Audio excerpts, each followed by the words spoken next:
Hey guys, welcome back to our accent training.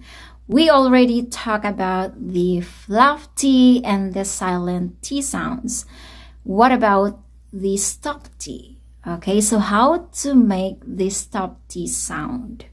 Of course, we make the stop T at the end of the words. For example, not,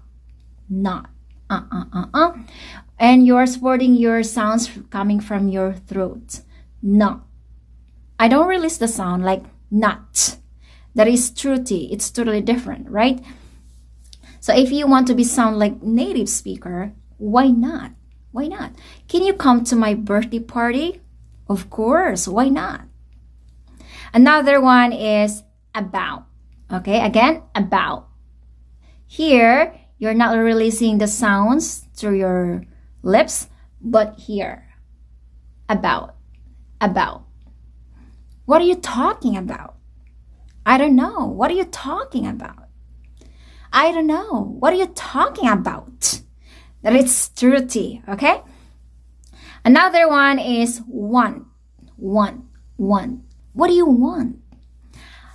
If I say, what do you want? So that is true T. Again, the last example is wait. Please wait. Wait. Okay, so the T is still there. Wait.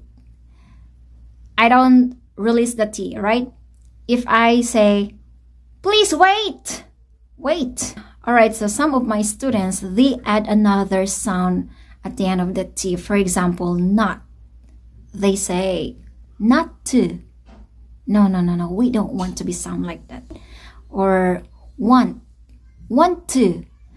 Of course, okay? So try to avoid those sounds, okay? If you are a Korean student, if you are a Korean speaker, so don't put another sound at the end of the T. All right, so practice these words several times. And I also created a list for you to, of course, to practice. And I look forward to seeing your videos. I'll see you in the group. Bye for now.